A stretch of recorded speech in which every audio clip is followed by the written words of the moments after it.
Frogs are gay. I am gay. Therefore, behold, a frog! Mamma I'm your mia. cool Uncle Marissa, and now that Diogenes is out of the room, we can talk about the froggiest Game Boy of all. I'm talking about, of course, the Frogboy Color. Now, I'm actually recording this finally on the same day that Chris, the maker of the Frogboy Color, also known as Froggo Customs, has dropped his video on the Tadboi Color, which is a teeny tiny, like iPod Touch sized Game Boy Color. But that is for another day. Today, let us focus on the landscape Leapfrog little guy. There's something so cute about the Leapfrog devices. I remember whenever I'd go to Toys R Us, I would always grab one and mess around with it and hope that maybe the educational tag would endorse it enough so that my mom would buy it for me. You know, I couldn't have a game console, but maybe this was the next best thing. But looking at it in retrospect, the design of it is also very cute. Like it's landscape, it's got this sort of like chunky but very cute feel. You know, I feel like there's like cute chunky and then there's like ugly chunky. Like I feel like Game Gear is ugly chunky, Leapfrog is cute chunky. I even saw a video of someone on YouTube who I think put like a Raspberry Pi or something into a Leapfrog, or don't quote me on that, so that you can play like games on a Leapfrog. So it's definitely a form factor that I think is very widely beloved and widely recognized. And so when I first saw the Frogboy Color, name aside, my mind also went to Leapfrog. And to that end, I thought it was super cute. Now the reason it's taken me so long to make is, if you guys have watched my videos, you probably know that my favorite of the Game Boy line is the Gameboy Advance. And while I do love the Game Boy Color, I have more than I can shake a stick at now.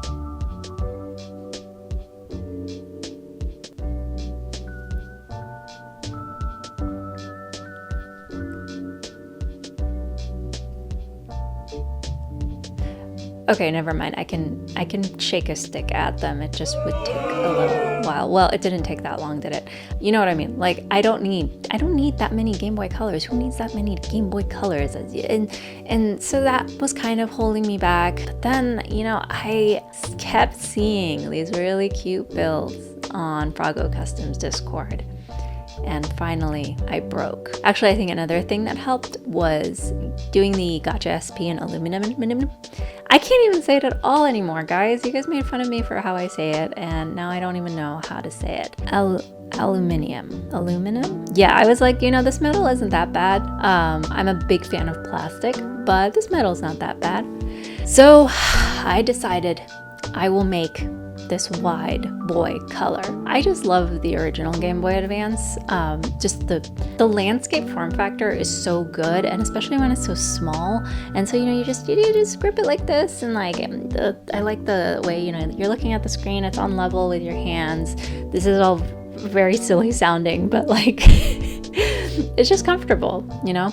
And to take a Game Boy Color, which has never been in landscape form with OG hardware, and put it in landscape form with the original hardware is honestly really cool. And it really is on the level of like something like the Gotcha SP when it comes to unique mods, which are the ones that I get the most excited about. Like, I love the Game Boy Pocket Color. I think that's super cool. I love how many ways have come out, but to take the original hardware and just make something that's just completely different in shape is just, like that's the heart of all of this, right? That's the creativity of all of it. So yeah, I said, okay, let's do it. And so who did I do it with? You would not guess. Our dear friends, PCBWay. Once again, this project would not be possible without PCBWay's support. They sent me all of the parts for free and are a huge asset to making this video, as they've been to making a lot of other videos. Now, if you don't know who PCBWay is, I don't know where you've been just sitting on your lily pad, like getting rained on, feeling moist, unbothered. So if that's you, then PCBWay is a fabricator of PCBs. They also do 3D printing, CNC machining, and so much more. PCBWay has PCBs in super high quality offerings. I can definitely vouch for that. You can get PCBs in different colors, which is really cool for transparent handheld builds. They even do UV printing now. You can order SMD stencils for bigger batches to make your life easier. You can even order assembly services. In terms of 3D printing, they have a ton of different materials, and I've had a good experience with everyone that I've tried. There are different colors and different finishes available. You have an entire Pantone book to choose from when it comes to spray painting, and there's glossy and matte finish. When it comes to CNC machining, similarly, there's tons of different materials and tons of different finishes. When it comes to popular finishes, anodized is very popular, very long lasting, but for this project I chose powder coating. And again, you have access to that huge Pantone book of colors, and you can pick matte or glossy. Look at this rainbow, and it came out so much better than I even anticipated. It feels good, it looks amazing, and I don't anticipate it wearing down with regular use. And of course, if you ever need any help, maybe you want to build the project in this video and you don't know where to start, you can send them a question. But even better, you can go directly to the project page where everything is laid out super clearly. You have all the different parts right there available to add to your cart immediately. You can order the PCB directly from the page with a ton of the settings set to default by Froggo Customs. And by doing this, you are able to support creators directly by ordering through PCBWay. Now, this project has a lot of parts to order. So if you aren't comfortable with ordering from PCBWay, or you just haven't done it before, you're not comfortable ordering from like any sort of fabricator, 3D printer, etc.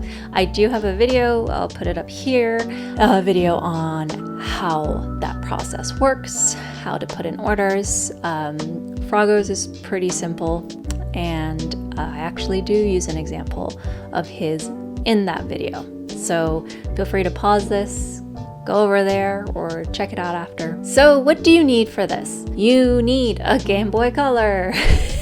And you need everything that's in the project. GitHub, one thing to keep in mind is there is a shared cart. I don't know if the cart has been updated, but when I ordered the cart, I got the old speakers.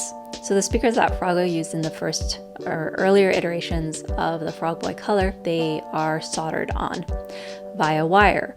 But now he has changed the PCB to accommodate spring contacts. So all you do is, you just sit them together, no soldering involved there. So just double check that you're ordering the speakers with the spring contacts, because I did not. So you'll see me doing a little wiry job that you hopefully don't need to do. In terms of other like OG Game Boy parts, you need Gameboy Advance SP membranes and buttons. So this is very cool. This does have tactile buttons, and you guys might know that I'm not a fan of clicky buttons, but I do like the Gameboy Advance SP tactiles because they're very soft. They have in that sense, they feel a lot like tactile mechanical keyboard switches, which is my preferred switch, where you feel that bump. There is a bit of a sound, but it's not like click, click, click, click, click. Whereas I feel like a lot of tactile mods for the Game Boy line and a lot of devices actually are very like clicky, and it's very like, and that annoys me. But the switches that Froggo uses are like, I feel like they're identical in feel to the Game Boy Advance SP tactile switches. So that is a huge bonus. You also will need a display. Now, any Q5 display will do, but for the display, the Q5 that is recommended is to get a screen from Funny Playing, because according to Froggo, the Funny Playing, it will fit the best on the cutout for the front. So a laminated funny playing front, and then you can get whatever driver you want for the back. I actually took this opportunity to try out the new Hispeedido display driver for Q5, which has a desaturation mode. Now this is very, very cool for me because I like more muted colors when I'm playing more natural colors. And it's very hard to say what is or isn't natural when it comes to games developed for a console that had no backlight, right? Or front light or any light. So it's fun to, you know, play around with the colors, and with the original standard Hispeedido Q5, you can change the color values for the RGB, and on my Game Boy Pocket Colors, I've pushed all of those down, and that does create a bit of desaturation, especially combined with lowering the brightness. However, reducing color value and desaturation, you know, like what's the difference? So I thought it would be a great opportunity to find out, so that I will be doing a mini review of that display. I will probably timestamp it, so if you're like, I hate frogs, but I want to know about this display, you can just skip to it. But I don't recommend that. I will haunt you if you do that. Obviously, you need a lot of other components from the Game Boy Color, like the cart slot and the link port. You do not need the power switch, which is nice because I feel like moving power switches, they always give me some sort of grief, and it's so unpredictable. Like sometimes it's like solved by using like a Helder's Tech power switch instead. Sometimes I have to like move the power switch up or down. Sometimes it has to do with the switch cover. Too much grief. So I'm very grateful that it doesn't use that. The other things are just CPU, SRAM, and crystal.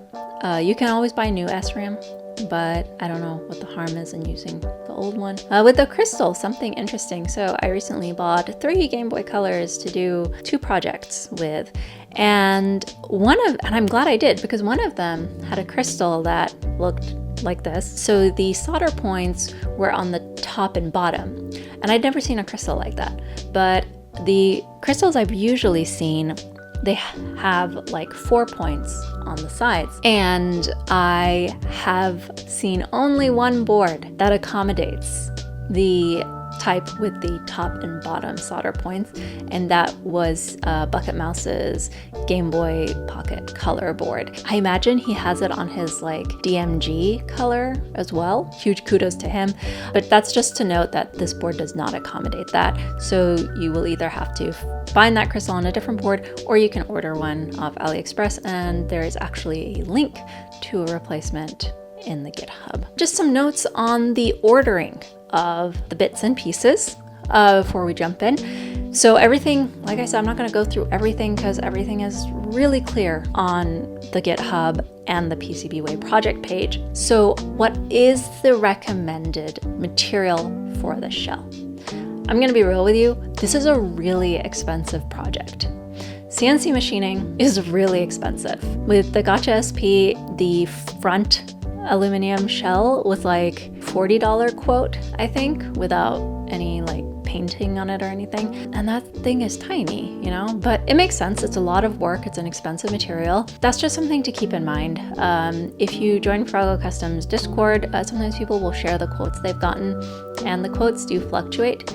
I believe probably because of workload and things like that on PCBWay's end. Sometimes people will try to arrange group buys, which will reduce the cost. Of course, the thing you lose there is that you're not able to pick necessarily the specific colors you want. Everyone kind of has to come to an agreement. And so Frogboy Customs has kind of mitigated this by allowing for resin print instead. So you can always do that. You can always do resin print, and then you can either have it colored by PCBWay, you can paint it yourself. There's someone on Frogboy's Discord who's like done some really beautiful like paints on their plastic shells, and that was actually the route I was going to go at one point. Something that he recommends, which is actually also similar to the Gotcha SP, is aluminum front and resin back. So that will also cut costs, and that you only have to pay for half. The final option and the most luxurious option, which is what I did end up going with, is the full aluminum. Now, the thing that I was kind of averse to is something that I've mentioned before, is with aluminum, you kind of just, everyone gets anodized, right? Because you don't want to get like spray painted, because the spray paint will ultimately chip and things like that. But with anodized, different companies have different colors available, but across the board, it's always very limited. And so I was like, I want cute colors. I want my greens and my pinks. So I was thinking of doing the green anodized or the purple anodized. So I was like, what about my keyboard? What about like my Saturn 60? It's metal and it's got a cute color. And I was like, is this powder coated? Because I know a lot of keyboards, they go with Cerakote, which is stronger than powder coating. It's ceramic. And I went on the Saturn 60 Discord and I was like, is it powder coated? And they were like, yeah, it's powder coated. And I was like, okay, you know, and it hasn't chipped or anything. So I was like, you know what? Let's do it. Let's get powder coat. And I got it in matte and it arrived and it looks amazing. I obviously haven't been playing with the Frogboy Color a ton, so I don't know how the longevity is going to be for something that you're like holding a lot. So I will try to report back on that if anything does change. So yeah, I'm really happy with that. Another thing is Froggo's original volume wheel, which is on the front, looks so cute. It like reminds me of the Walkman volume wheel, and that's something that I loved about it from the get-go. Seems like I was one of few, because I saw like in real time he got a lot of like flack for that. Like people were like, I don't like the volume button, it's ugly and it doesn't look like that. So he did change it to like a clean round one with a dot to like point out where the dial is set. But I'm so glad he kept the files for the old one too, because that's the one I ordered. And if you also ordered the old version, you are A+ in my book. And if you order the new version, you're fine, whatever. Yeah, those are my specificities on this. Otherwise, in terms of what you need, you are transplanting and building a new board, so you will need hot air, you will need hot plate. Anyway, that is enough talk. Let's go build. So the first part that we're going to focus on is on the bottom left area, which is essentially the power regulator built into the board. So you know how we have the little attached board on a regular Gameboy Color? That's what this is, but it's just on the board. So it's so funny because I was like, oh, when I make this, I can add a frog to the frog, but no, it is part of the board. It makes things just that much sleeker. Now, just a warning, this is not going to be a very satisfying video, I would say, compared to my others in terms of soldering, because my solder paste is like a week from expiring while I'm using it, and it's rough, man. So I've got my hot plate on 100 to just warm up the area pretty evenly, and I'm applying solder paste with my tweezers because, like I've said before, I didn't take the best care of this solder paste tube, and so it's all clogged up and gross. Live and learn. By the way, you will notice that U4 is not correctly aligned with the dot pointing to the frog. This is because at this point, it didn't occur to me that the frog was an orientation mark, but I did end up fixing this. I just don't have that on camera. Once all the components are in place, I'm gonna hit it with hot air. Something I hear a lot from folks about hot air is, how do I get my components to not fly away? If your components are flying away, you're probably, you probably have the heat too low and the airflow too high. So turn the heat up, turn the airflow down. I currently, in this video, I think have mine set at around 400, and I actually had to take it up due to the old solder paste. Like, this is taking way too long. In terms of positioning, you know, you don't want it to be at an angle where it's going to lift up your components and blow them away. And I think that one thing that really helps is these angled nozzles, like the one in my shot. You can buy a pack of them, completely unnecessary to buy a whole pack, but that's how they're sold, for very, very cheap, and just screw them on. Since I'm less able to control my paste due to the age, I'm gonna be doing more touch-ups than usual, but at the same time, I'm not touching up as much as I have in the past due to the nature of this system of checks and balances that Froggo Customs has put into place, because I don't have to worry about like going back and double checking everything when I'm done, you know? But you can see the QFN package. I hate QFN packages. I don't think anyone loves QFN packages. But it has some legs that are soldered together, so I'm just going in with a knife tip and cleaning those up. And once that's done, we get to our first point already where we can test it. Now for this first test, we are going to wire up our lithium-ion battery to having the black wire, the ground wire, to pin 32 on the cart slot, and the red wire, the positive wire, is going to solder to the VCC1 test point right above it. Then you're going to take out your multimeter and you're going to test these points. All right, so I'm getting 3.3 volts. And I'm getting 5 volts. So as long as you're in the approximate area, you should be good to continue. And then we're going to desolder the battery. Remember not to work on your board while the battery is connected. And then we're going to move to the opposite side of the board on the right hand side. I did already start a little without video footage, sorry about that. By the way, the music you're currently hearing in the background is by the artist Noine. They shared their music in my Discord and I loved it, and I asked them if I could use it, and hopefully you love it too. And you can check out their Bandcamp and everything that's in the description. And if you also are a music maker and you would like me to feature your songs behind the process videos, please let me know. I can't like pay anything at the moment. I don't really make really anything off of these videos, but you know, I know you can't pay your rent and exposure, but if you would like, feel free to reach out.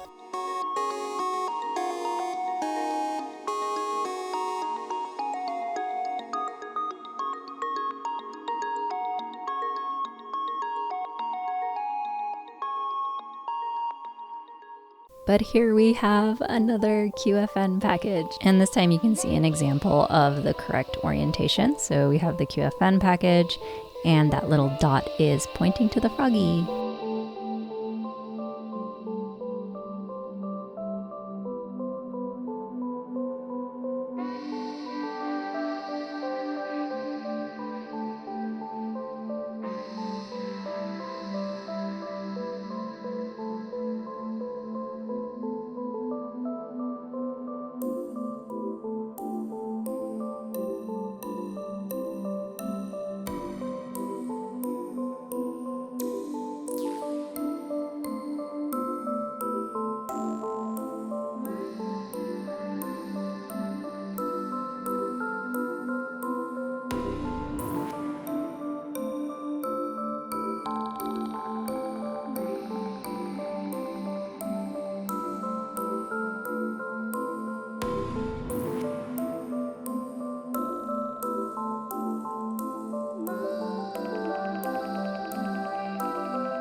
With anything with fine pitch legs, I find it helpful to kind of hold the board at an angle and look through the microscope and just check the solder joints. All right, so looking good here. We're gonna move over to the USB-C connector, another area of power. And there's just 3 components up there, including the USB-C. You see that I already have solder on that. The reason for that is I thought I had USB-C connectors, but the ones that I have did not have 16 pins. They had much fewer. They were for like a 3DS mod. So I ended up stealing one from something else.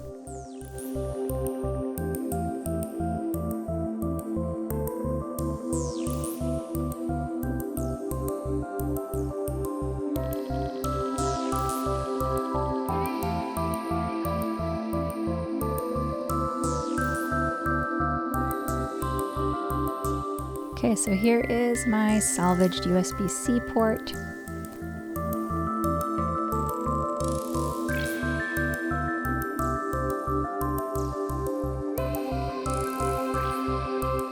I really had to like turn the hot plate up. Usually I would have it at like 220, 230 for the solder paste because that's actually what's on the package. But like, yeah, it's not ideal. I think I was going up like 250, even 300 sometimes for this when I was trying to use the hot plate for the soldering and turning up my hot air gun too. I would not have done this if this was a thinner board. This is a thick boy.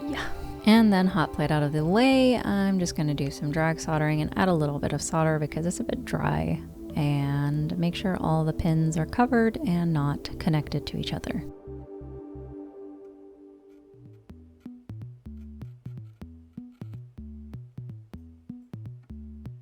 All right, and now it's time for the power switch. So we've got a soft switch, a little button.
With the switch out of the way, we can test to see if it powers on and powers off properly.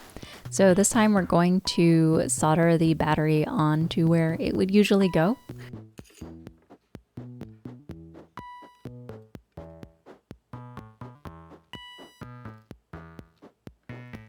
We've got 1 point on the SWVCC1 with the Froggo off, don't touch the switch. And we're getting 3.9, so that is within range. And then we're getting 0 on VCC1. So then we're going to turn it on and make sure the power flows through the frog.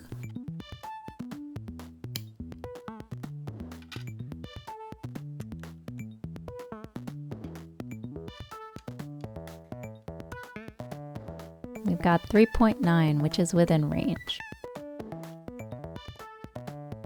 And I'm going to measure one last time just to make sure that it's off because we don't have audio or display or anything to tell us.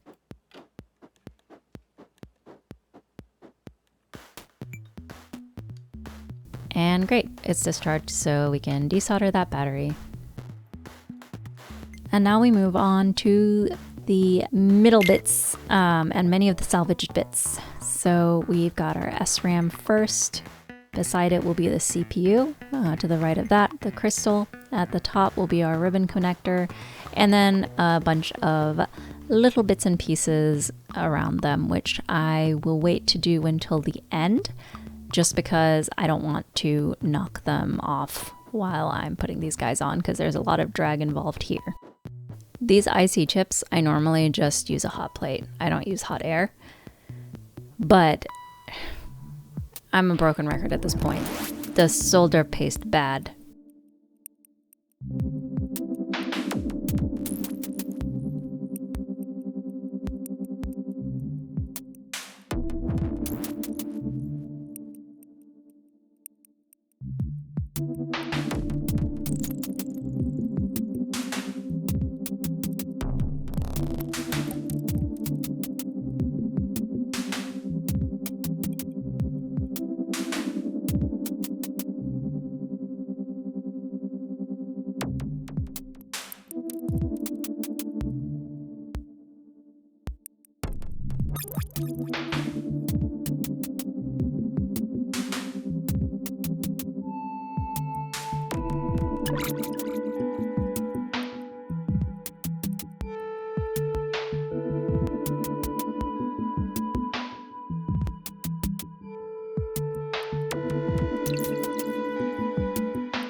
Moving on to the FFC connector. This is like the part I wanted to do the least with a hot air gun because I'm scared of melting it. That's why I like to do this part with a hot plate for sure. But the solder plate is bad.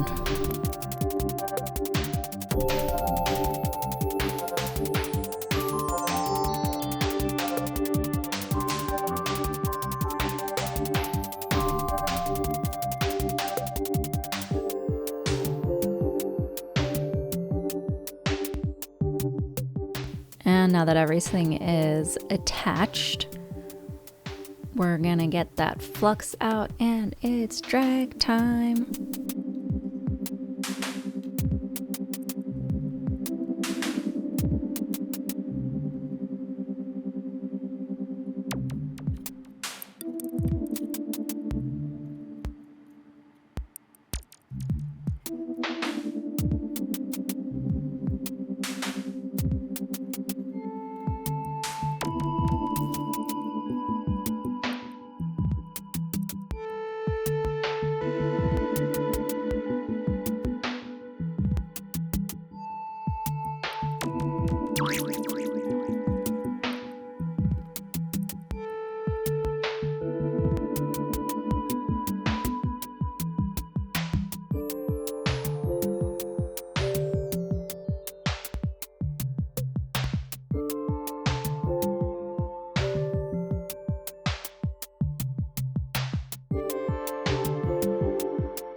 I'm like chasing this little glob. It's such a pain. I think it stopped recording, but I think I ended up just wicking it out. Once all that is cleaned and cleared, I am gonna go over everything with a dental pick, every leg, just to see if anyone moves. If you've seen my other videos, I'll go over all of them with the multimeter to check continuity. But again, because there are so many checks in this process, I feel more comfortable because I will know how far to backtrack if I encounter an error.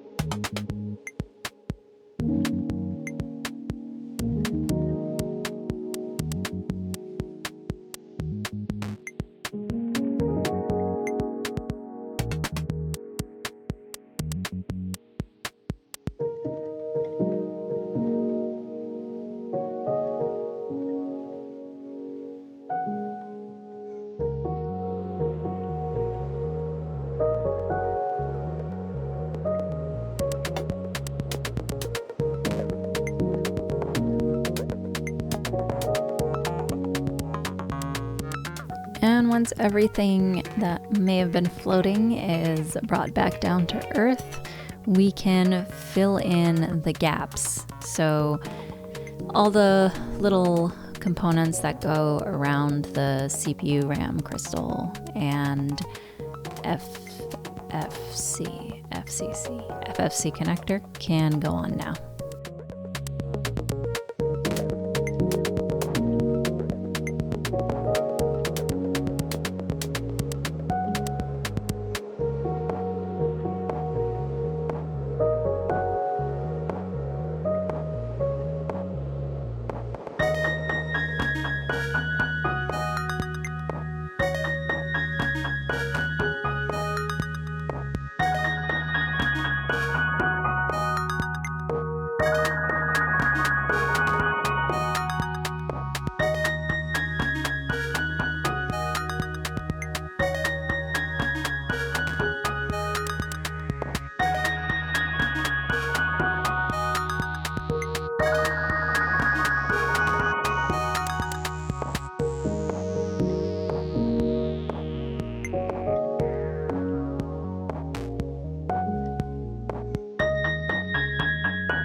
Once we are finished soldering on all of these components, we can go ahead and test the display. So this will let us know that everything we just soldered on is working properly. This is the part where we're gonna clean the board because I find so much gunk from the flux and everything gets stuck.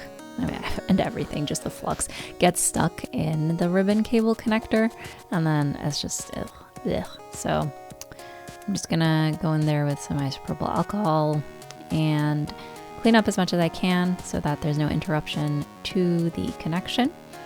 It's also good to clean up your flux, well, for many reasons, but in terms of testing, it's good because sometimes the flux can keep something stuck down even though it's not soldered properly, and you'll get like a false positive.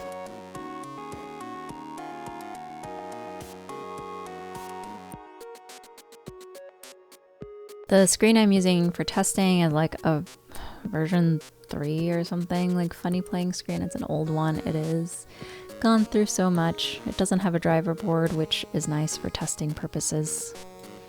All right, another moment of truth. We switch it on and amazing. So we've got the Game Boy logo. The colors look correct. There's no lines on the screen. Yes, the screen is red. I believe that's that's just the setting this display has been stuck on. And then essentially from here, all we're gonna do is put on all the rest of the surface components. Tactile switches, save them for last so you don't get flux or alcohol or any of that nonsense on them because they can fall apart pretty easily when exposed to such things.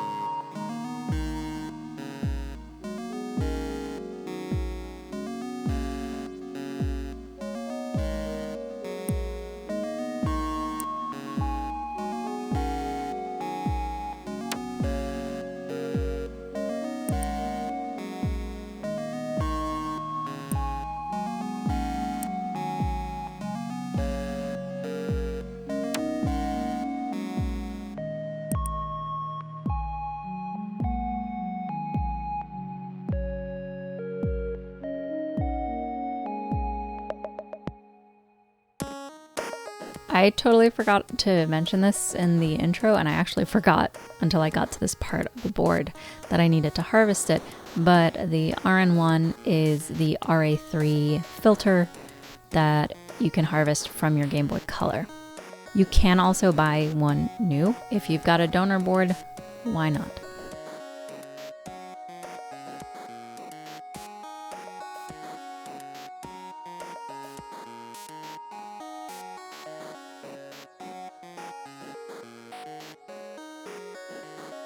And if you're curious, what we're working on now at this point is audio circuitry.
And then after we're done with FB1, or at least I am, you can flip the board over. This area is on the left-hand side of the board, and we're going to be soldering on the LED lights. The green side of your LED lights is going to point towards the closed side of the rectangle. I wish there were frogs here too. I think this is just terrible. So one of them is going to be for a low battery, one of them is going to be on, and one of them is going to be charging light. I went very basic with green, red, and yellow, but I did mix things up a little bit with red being charging and yellow being low battery.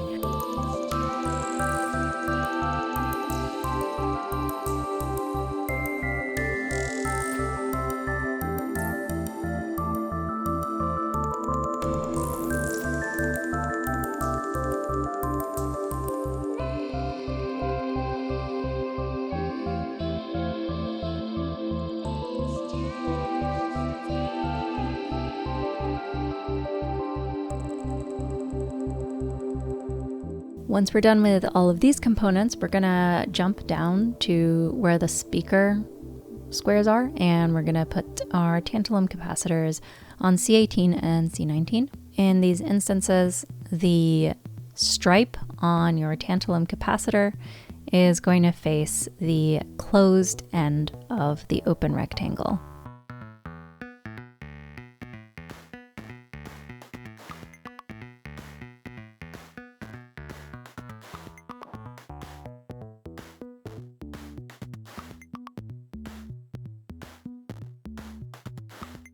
Since we're done with all the micro soldering at this point, I'm gonna go ahead and clean the flip side of the board once again with isopropyl alcohol.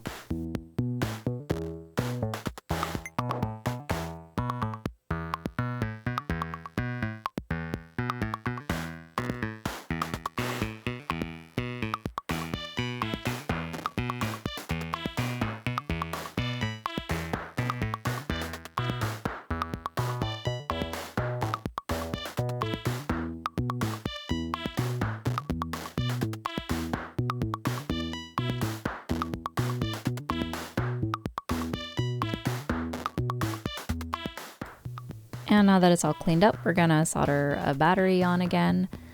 Remember, red is positive and black is negative. And this part is a great natural break to go and relax and drink water and whatever you want, because we're gonna charge the battery. So you use 2 lithium-ion batteries with this build, and you want them to be at the same charge, which logically speaking would be 100 each. So we're gonna do that one at a time. I'm gonna hold the battery with one of these clips so that it doesn't, I don't know, stress the wires. Plug in a USB-C, and we're just gonna leave it until you're fully charged and your charge light goes off. Obviously, you're gonna do that twice, one for each battery. And once that's done, we can come back, and I'm so sorry I did some stuff without you guys. It turns out that I wasn't recording, but the headphone jack is super easy to solder on. So is the link port. It's super easy to solder on. So why did I solder it on the wrong side? Oh my God. I don't know what, it's not like what was I thinking, but what was I not thinking? Why was I not thinking? With everything else soldered on, but not the tactile switches, it is time for the cart slot.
And once that's done, we will put the speakers on.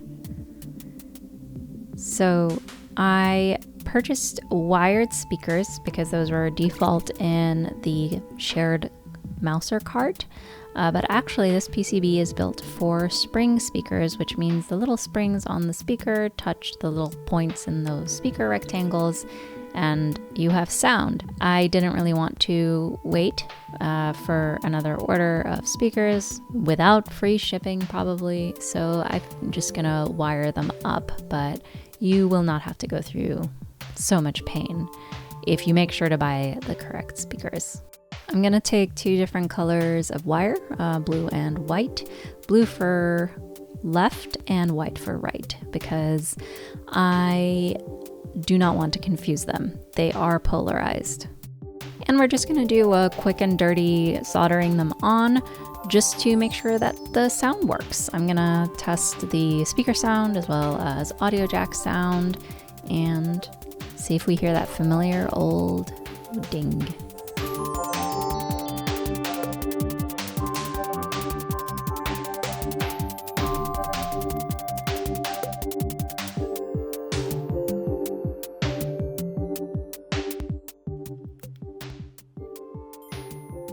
That is beautiful. So we can turn it off and remove the battery and remove the speakers so that we can install them properly. Once the speakers are removed, I'm gonna just simple twist braid the wires. That way they won't get anything caught between them, and you know what they say, 2 together is stronger than 1 lonely soul.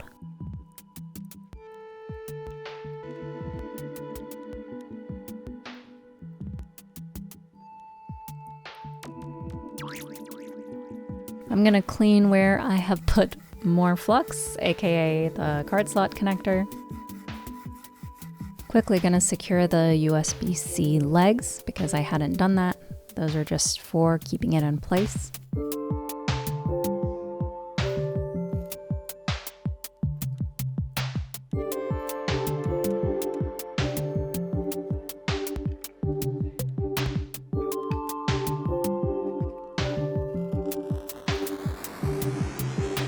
And this is our final clean, or at least mine.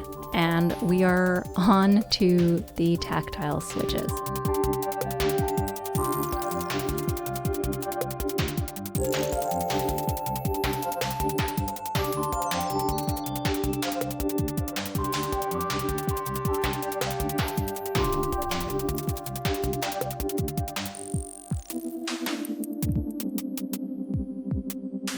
So the tactile switches do have an orientation. You will want the sides that look tabbed to be on the left and right, and the flat sides to be top and bottom. With these switches, I definitely did not want to use hot air, so I'm just letting the hot plate do its thing, and then I will clean it up with a soldering iron.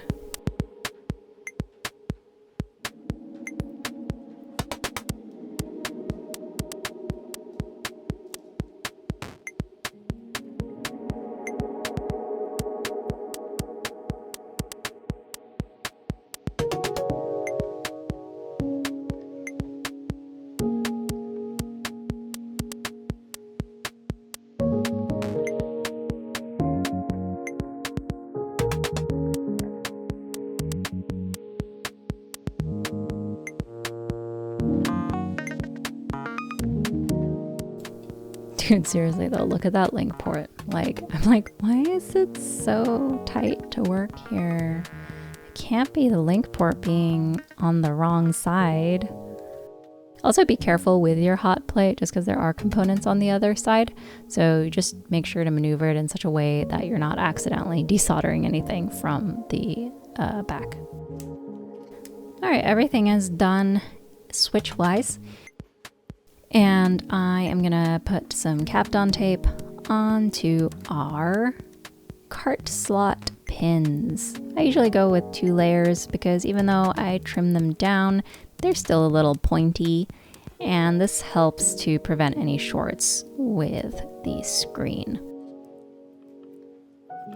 All right, so I am using the ye old Q5 screen from Hispeedido. This one, it comes with a desaturation mode. We're going to remove the touch sensors because touch sensors are the worst thing in the world, but also you can't use them with a metal shell. And then we are going to tin the pads that we need to wire up.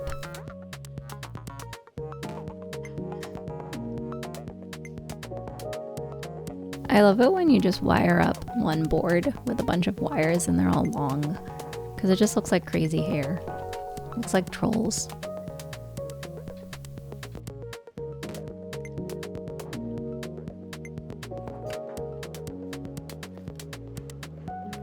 Moving from the hair to the face, we are going to insert our laminated panel. I have heard that some people have issues with the laminated display sticking to the anodized fronts, but because my powder is matte and grainy, I figured that shouldn't be an issue, and it has not been.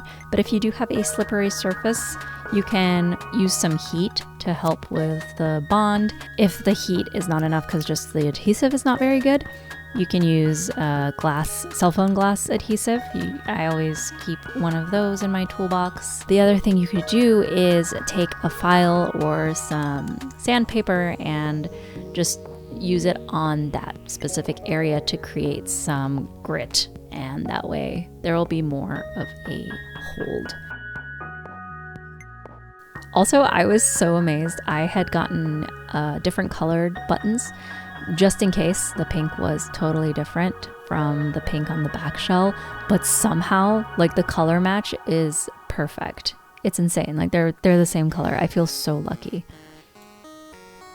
And then the speakers just kind of fit right in quite comfortably. The one under the D-pad is a little bit rougher because the D-pad membrane kind of interrupts that rectangle. However, I was able to just kind of push it in without having to cut anything out of the D-pad membrane. But just this is so incredibly convenient if you have the spring speakers, because like you just put them in there, and you know, if you have like trouble with them falling out, you can use like a bit of Kapton tape or something to keep them in place, but like this is so convenient. All the wires for the button controls are very conveniently put together on the front of the Frogboy PCB. And if you are using a driver board that requires the battery, you can use the VCC1 pad for the battery wire.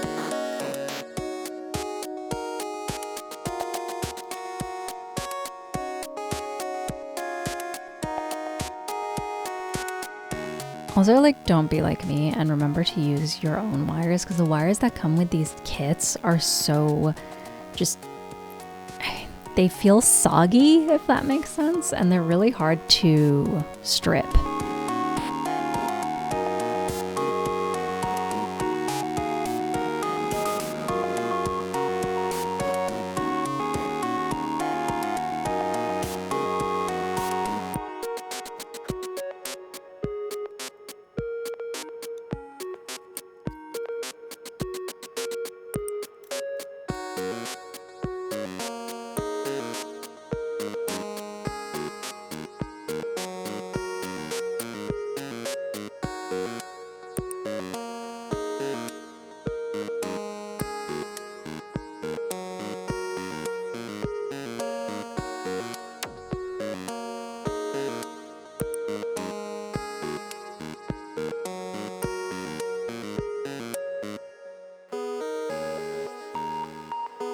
Don't forget your light pipe to diffuse your LED lights.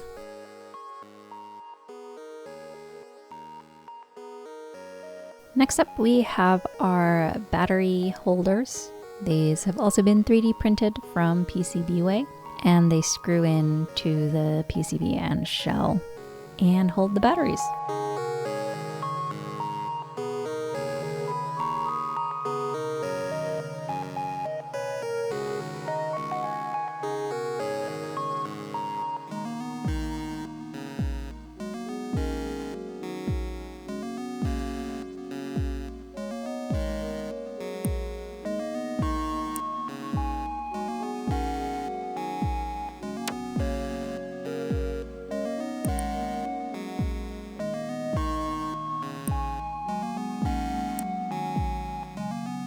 And with that, we are done with the front half. So we're gonna move on to the back.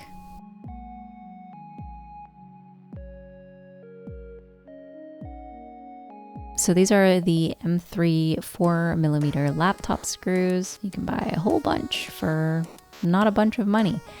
And this is just a regular Gameboy Color cartridge shield. You can use one from a donor. You can use one from an aftermarket shell kit.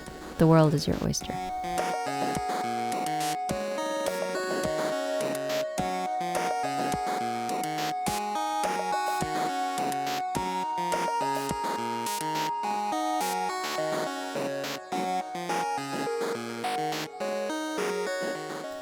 Now with the power button, which is the brightness button from a Gameboy Advance SP, I was having some trouble getting it to stay in the front shell, and I realized you have to trim the little nub in the middle.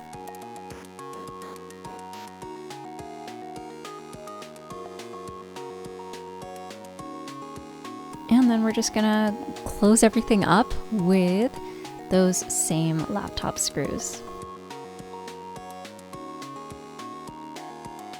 One thing, I don't know if this is still an issue in these later builds, like the one I have. I didn't have this issue, but I do remember it coming up, is with your volume wheel, if you're having trouble getting it to click onto the potentiometer, to press on the back of the PCB to kind of sandwich them together.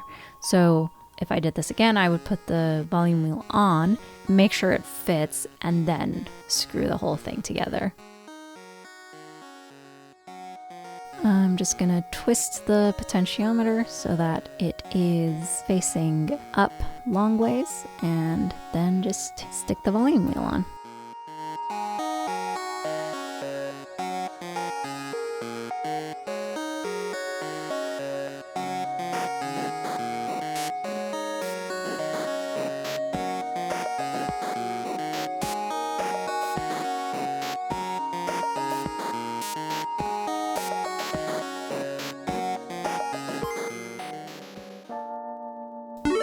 Now I want to real quick talk about this screen kit with the desaturation mode.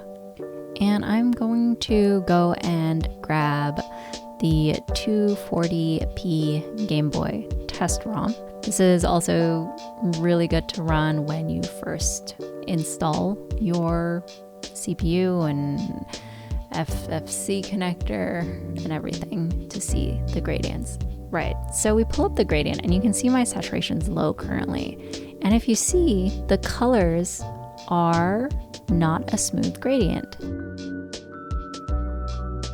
But if we turn the saturation up to full, go back to color test and our gradient bars, they are smooth and correct.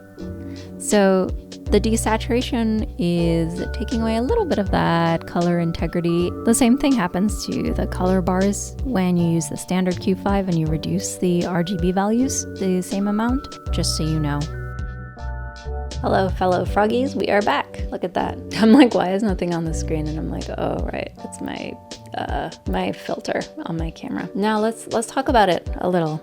Let's talk about the build process. It was very, very easy. No, I don't mean like it was very, very easy.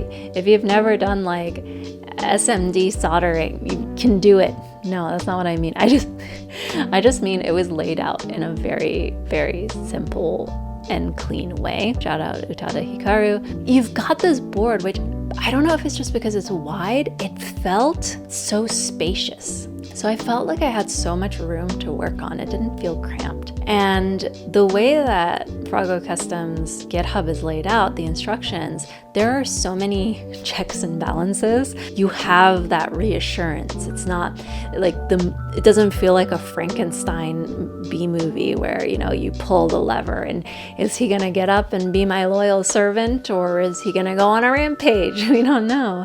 So I really appreciate that about the GitHub instructions. Just in general, anyone who puts that much effort into the instructions for a build is like,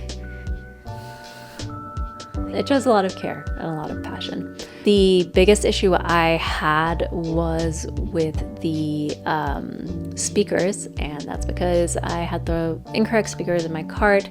Again, I'm not sure if that's been fixed, so just keep an eye out when you order yours and get ones with spring contacts. But if you don't, it's not the end of the world. I mean, they work. And speaking of speakers, the stereo sound is amazing. It sounds really good, and it's just also just very cool to have stereo sound on what is traditionally a mono sound device. I keep saying, like, Froggo, like, please make a Gameboy Advance in this form factor, and if for nothing else, just so that you can have stereo sound, because the Gameboy Advance is like, it could accommodate it, but it doesn't. It just has one speaker. I love the volume wheel. Using the SP buttons with the SP style tactiles feels really lovely. Just the whole thing feels really good. The same way, if you love the Gameboy Advance, if you love how that feels, you'll love how this feels. The soft power switch is also really neat. There is still a gap, very small gap in the laminated screen and the shell, but I feel like these discrepancies, they just happen, and I'm not mad about it. It's not significant enough to be mad about. This is one time that I can't speak on, like, is resin better? Is the aluminum better? Is resin aluminum combo better? Because I have only tried the aluminum, and I have to say, yeah, it's good. I think the powder coat also somehow helps warm it up a little, because that's one thing that I don't love about metal shells is they're very cold, and I like the warmth of plastic. Now, just in terms of the shell quality, so like I said, I have yet to sort of see what the longevity of this powder coat will be. You know, they say it's the longevity of powder coat, like, it's not as resistant as Cerakote, it's not as resistant, neither are as resistant as anodized, so this is definitely an experiment that I'm excited to see how it goes. Regardless of what finish you choose, one thing to keep in mind is that the pieces, when they are machined, from what I understand, they are mounted when they are being sprayed or anodized or whatever. And so sometimes you might find some marks. That is something that you, I believe, have to, like, even agree to when you put in your order. For example, with my volume wheel, which I also got powder coated, I specifically wrote in the notes if they don't mind not powder coating the inside, because I just worried that if the like hole was powder coated, that maybe it would be too thick and it would be hard to put onto the peg. But things like that, you know, just think about it. You can always brainstorm as well in Froggo's Discord with other people who've made purchases to try to see how to make things easier for the folks at PCBWay, and also some peace of mind for yourself. I don't really see on mine like anything that's too overwhelming. I did notice when I was putting together these like lines on the base, and they're fine. I don't care. I don't know if it was being held somewhere on that end, or so yeah, just keep your expectations to a certain level. If anything comes to mind where you're like, oh, I think this will make it easier, always feel free to leave them in the notes. There have also been people I've seen on the Discord who have had issues with their shells finishing, and they've reached out to PCBWay and they have made it right. Your reps are there to help you. But yeah, that's it. That is the Frogboy Color, the gayest iteration of the Gameboy Color. Why did frogs even become a gay icon? Let me know in the comments. But also let me know if you plan to make a Frogboy Color, if you've made the Frogboy Color already, what you like about it, what you don't like about it. Oh, I can tell you what I don't like about it. There is no place for a charm. Come on, man. What is a Game Boy without a charm? It's just heartbreaking. I mean, I guess you could do those like headphone jack charms that we've had to resort to as a sad little society, but what if you need the headphone jack? Lots to think about. All that being said, I have been your cool Uncle Marissa, and don't forget, you're always welcome in Cool Uncle's Pond. I'll see you in the next one. Bye.